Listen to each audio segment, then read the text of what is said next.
Hello बच्चों, welcome to the channel learning tutorial. आज हम पढ़ेंगे पार्ट नंबर 3 आपका क्लास 10 का chapter number 1 that is gravitation. Part number 1 और पार्ट नंबर 2 जैसे कि आप लोगों को पता है कि हमने कवर कर लिया है उसको। तो अभी जिन्होंने भी नहीं देखा है, जिस किसी भी बच्चे ने नहीं देखा है तो वो जाके देख सकता है, चैनल पे अपलोड किया हुआ है वीडियोस। तो ठीक है, तो हम लोग स्टार्ट करते हैं अभी। और जो कुछ भी अगर आपको डाउट आता है बढ़ाने के बाद आप कमेंट सेक्शन में बताओ, ठीक है। चलिए स्टार्ट करते हैं अभी। तो हमारा स्टार्टिंग टॉपिक जो अभी फर्स्ट टॉपिक है यहाँ पे ये है ग्रेविटेशनल पोटेंशियल एनर्जी, ठीक है। ग्रेविटेशनल पोटेंशियल एनर्जी आपका क्या होता है, जैसे हमने फॉर्मूला देखा है कौन सा, Gm/m/r² वाला आपका जो फोर्स का फॉर्मूला है। तो यहाँ पे जो ग्रेविटेशनल पोटेंशियल एनर्जी है इसको हम लोग कैसे कैलकुलेट करेंगे।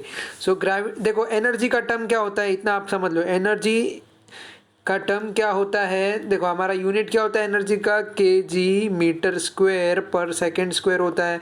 फोर्स का क्या होता है, kg मीटर पर सेकंड स्क्वायर।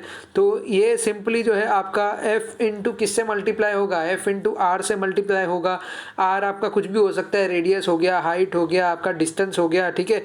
ये मैटर करता है, मतलब जो भी आपका कंडीशन है उस पर मैटर करता है।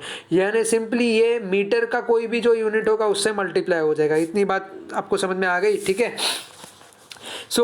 यहाँ पे दिया है ग्रेविटेशनल पोटेंशियल एनर्जी। तो सिंपली इसका मतलब ये होता है जो फोर्स का फॉर्मूला है उसमें जो मीटर का यूनिट है, यानी कि लेंथ L हो गया या डिस्टेंस D हो गया या रेडियस R हो गया, वो यहाँ पे मल्टीप्लाई हो जाएगा। यानी कि ऊपर मल्टीप्लाई होगा तो नीचे जो डिनोमिनेटर का टर्म है उसमें स्क्वायर नहीं रहेगा, उसमें सिर्फ सिंगल यूनिट ही रहेगा। यहाँ तक बात क्लियर है। सेम चीज़ जो आप यहाँ पे फॉर्मूला में देख रहे हो ना, ये चीज़ ये आपका ग्रेविटेशनल पोटेंशियल एनर्जी है। तो यहाँ पे आप बोलोगे कि भाई R प्लस एच है, तो देखो R प्लस एच भी जो है ना, यहाँ पे देखो R, यहाँ पे रेंज R है और हाइट H है। तो इसको जो है आप अल्टीमेटली R सिंगल यूनिट से ही इसको देखोगे, आप इसको R स्क्वायर से नहीं देख सकते, ठीक है। समझ में आया। यहाँ पे R प्लस एच आपका क्या होगा, अल्टीमेटली ये R ही होगा। क्योंकि मान लो अगर मैं बोलता हूँ, देखो ध्यान से देखो, अभी समझना मैं क्या बोलता हूँ। मान लो मैं बोलता हूँ आपका A plus B is equals to C है, यानी आपका जो ये पॉइंट है ये इतना है, ये A है, इतना है, ये B है, और बाकी का जो पूरा है यहाँ से यहाँ तक ये जो है हमारा C है, ठीक है। आप A plus B is equals to C square तो नहीं बोलोगे ना, A plus B is equals to C ही बोलोगे ना।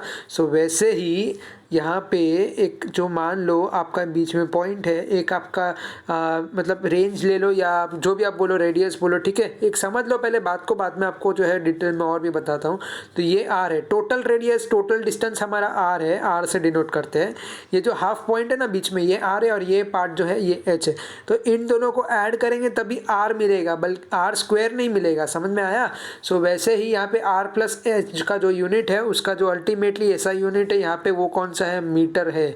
तो इतना क्लियर हुआ आपको ये टर्म आया कैसे। तो यहाँ पे क्या लिखा है वो देख लेते हैं। We had assume that the potential energy of an object of mass m at height h from the ground is mgh।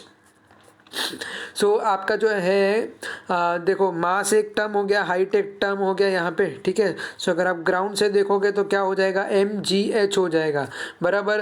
तो mgh कैसे आया, अभी बोलोगे कि सर आपने तो अलग ही बताया। तो अलग नहीं बताया, यही बताया। फोर्स इज इक्वल्स टू क्या होता है, एक तो होता है Gmm/r², ठीक है। इसको लिख दिया यहाँ पे Gmm/r²। दूसरा क्या होता है, ma होता है। तो मैंने आपको पहले भी बताया A इज इक्वल्स टू जी होता है। अगर आप अर्थ के केस में बात करते हो तो जो ग्रेविटेशनल या जो ग्रेविटी फोर्स या जो अपना एक्सेलरेशन होता है वो क्या होता है, 9.8 होता है। तो A और G बराबर होता है। वैसे ही M है होता है। अभी M से M कैंसिल कर देंगे तो एक्सेलरेशन का क्या वैल्यू आता है, Gm/r² आता है। ये पता है ना आपको इतना, ठीक है। यहाँ पे जो mg है इसका value F is equals to mg ऐसा हम लोग लिखते हैं ना, W is equals to mg। W and F यहाँ पे सेम है। यहाँ पे आप जो है लेंथ के किसी यूनिट से, यानी ये जो हाइट h है ये भी आपका जो है लेंथ ही हो गया, इसे मल्टीप्लाई कर दोगे तो यहाँ पे क्या हो जाएगा, जैसे मैंने आपको बताया F.L is equals to energy, वैसे ही mg.h इज इक्वल्स टू क्या होगा, एनर्जी होगा। क्लियर इतना आपको। यही चीज़ है यहाँ पे इन्होंने mgh के टर्म्स में बताया हुआ है। क्या बोल रहा है यहाँ पे जो स्टेटमेंट है वो बोल रहा है जो large values of h the value of g decreases, यहाँ पे देखो value of g decreases with increases in H, यानी एच बढ़ेगा तो जी घटेगा, जी बढ़ेगा तो एच घटेगा, वैसा कुछ सीन है for an object at infinite distance from the earth. Okay, so the value of g is 0 and earth gravitational force does not act on an object. So it is more appropriate to assume that the value of potential energy to be 0 here. Value of potential energy क्या बोला है, zero बोला है for the smaller distances. So आपका जो है ultimately formula ये आएगा G M upon R plus H. यहाँ तक आपको क्लियर हुआ.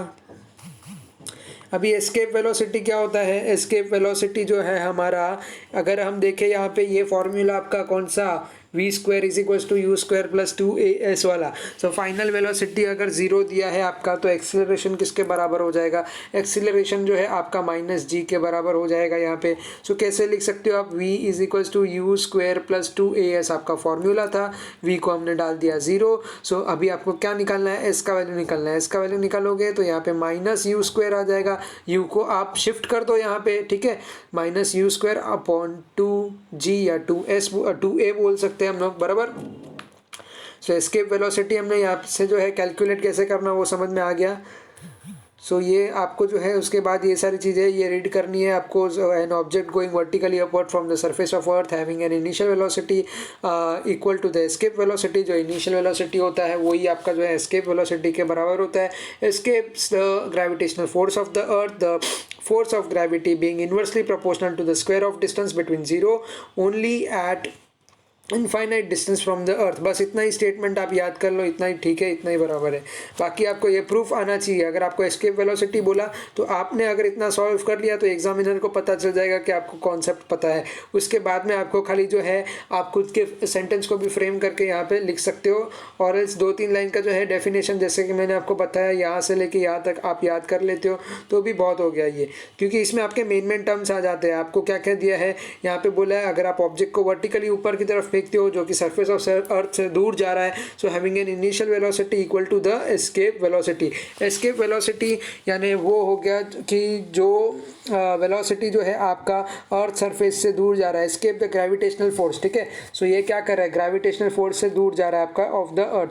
सो अगर आप सोच सकते हो कि अगर रॉकेट है, ये कुछ इस तरीके का रॉकेट दे दिया है आपके सामने, ठीक है. सो अगर इसको हम लॉन्च कर रहे हैं तो ये जो है किस वेलोसिटी से लॉन्च होगा, ये एस्केप वेलोसिटी से लॉन्च होगा यहाँ पे, क्योंकि ये जो अर्थ की जो सरफेस है या जो धरती का सतह है उससे दूर जा रहा है, यानी ग्रेविटेशनल फोर्स के खिलाफ यानी उसके अगेंस्ट जा रहा है, उसके टूवर्ड्स नहीं आ रहा है. समझ गया, कॉन्सेप्ट क्लियर हुआ यहाँ से, समझ गया बच्चा लोग एकदम. कुछ भी डाउट है तो किधर पूछने का, कमेंट सेक्शन में पूछने का, ठीक है. और उसके अलावा आपको दूसरी जगह पर पूछना है तो आप मुझे यहाँ पे कांटेक्ट कर सकते हो, ये मेरी आईडी है. इंस्टाग्राम पे आप कांटेक्ट कर सकते हो, यहाँ पे भी मैं आपको सपोर्ट देने के लिए तैयार बैठा हूँ. ओके, सो यहाँ पे अभी आप क्या दिया है आपको, छोटे छोटे फार्मूलाज दिए हुए, उसको एक बार रिवाइज कर लेते. क्या क्या है, काइनेटिक एनर्जी बोला है हाफ mv स्क्वायर है, potential energy GMM upon R है, माइनस दिया है. माइनस क्यों दिया है, क्योंकि ये जो है अपोजिट जा रहा है, यानी अर्थ से दूर जा रहा है. अर्थ से लॉन्च हुआ है तो या टूवर्ड्स अर्थ नहीं आ रहा है, टूवर्ड्स अर्थ आएगा तो हम पॉजिटिव लेंगे, अर्थ से दूर जाएगा तो हम लोग क्या लेंगे, नेगेटिव लेंगे. क्लियर. टोटल एनर्जी क्या बोला है, काइनेटिक प्लस पोटेंशियल, यानी इन दोनों को ऐड कर देना है आपको. ओके, सो यहाँ पे जो है infinite distance from the earth, ये क्या था, सरफेस के लिए था, ये हमने देखा ये सरफेस के लिए था. डिस्टेंस फ्रॉम द अर्थ के लिए आपका जो है यहाँ पे काइनेटिक एनर्जी जीरो हो जाएगा, पोटेंशियल एनर्जी जीरो हो जाएगा, तो टोटल एनर्जी कितना होगा, दोनों का ऐड करके ये भी जीरो हो जाएगा यहाँ पे. क्लियर हुआ. ओके गाइस, सो यहाँ पे जो है आपका एक छोटा सा एग्जांपल है, ये देख लेते हैं हम लोग. Principle of conservation of energy है. सो क्या है यहाँ पे, जैसे हमें पता है कि आपका जो है ये काइनेटिक एनर्जी हुआ, ये आपका पोटेंशियल एनर्जी हो गया, बराबर. इतना समझ में आया आपको. तो अभी आपको क्या करना है, यहाँ से v का निकालना है वैल्यू. v का वैल्यू कैसे निकालेंगे, जब हम काइनेटिक एनर्जी को पोटेंशियल एनर्जी के बराबर करेंगे, यानी half mv square is equal to, जैसे कि आपका टोटल एनर्जी अगर जीरो दिया हुआ है इन्होंने, ठीक है. सो यहाँ पे LHS RHS में दोनों को शिफ्ट कर देंगे तो आपको ये टर्म मिल जाएगा v स्क्वायर. सो v स्क्वायर को एक जगह पे रखो, बाकी सबको दूसरे साइड पे भेज दो. 2 तो देखो यहाँ से ध्यान से देखो, 2 कहाँ पे जाएगा, 2 यहाँ पे आ जाएगा ऊपर, बराबर. m कहाँ पे जाएगा, m नीचे जाएगा. उससे अच्छा पहले हम लोग कट कर देते हैं ना इस चीज़ को. सो ये कट कर दिया हमने m को. सो क्या क्या बच गया मेरे पास, अभी मेरे पास बच गया v square is equals to 2gm upon R, यानी कि ये टर्म बच गया. बराबर। इसको स्क्वायर रूट में डाल देंगे, वी स्क्वायर निकाल देंगे तो आपको क्या मिल जाएगा यहाँ पे 2GR मिल जाएगा। अभी आप बोलोगे कि भाई 2GR कैसे आया, 2GR कैसे आया, तो भाई 2GR जब भी आप इसको सब्सटीट्यूट करेंगे जी का वैल्यू को, जैसे मैंने mg का बताया, आपको क्या बताया था, देखो यहाँ पे आ जाओ, mg is equals to GM/r², ऐसा कुछ बताया था आपको, याद आ रहा है? तो यहाँ पे कैपिटल R ले लो इस चीज़ को, बराबर। सो अभी g का वैल्यू सब्सटीट्यूट करना है तो m को m से कैंसिल कर देंगे तो हमें क्या मिल जाएगा, GM/r² मिल जाएगा। GM/r² को अगर हम यहाँ पे सब्सटीट्यूट कर देते हैं इसके अंदर तो क्या मिलेगा, जैसे कि अगर ये √2g है सो g को यहाँ पे सब्सटीट्यूट कर दो, तो कैसे लिखेंगे हम लोग 2 इंटू GM/r लिखेंगे, नीचे का r और ऊपर का r कैंसिल हो गया, बराबर। सो कैंसिल हुआ तो इसे आपको टर्म क्या मिलेगा यहाँ पे, सो यहाँ पे ये टर्म मिल जाएगा आपको 2GM/r मिलेगा ना, यानी कि ये वाला टर्म। सो हुआ कि नहीं, ये दोनों बराबर आपस में, वैल्यू सब्सटीट्यूट कर दो, दैट्स इट, सिंपल।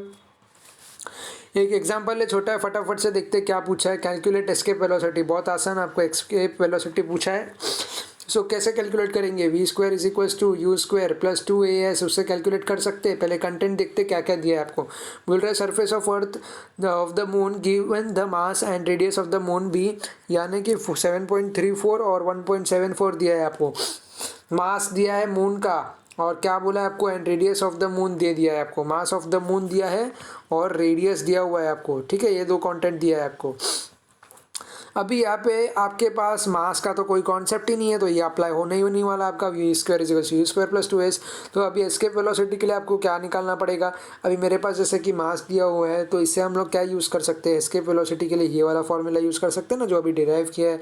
क्या है वो फॉर्मूला, √2gm/r है, या फिर आप लिख सकते हो 2gr लिख सकते हो, है ना।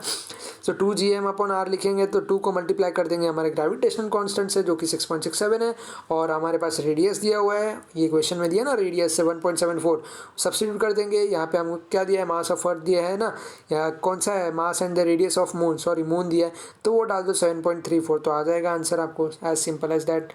ठीक है गाइस, ये भी आपको क्लियर हुआ यहाँ पे।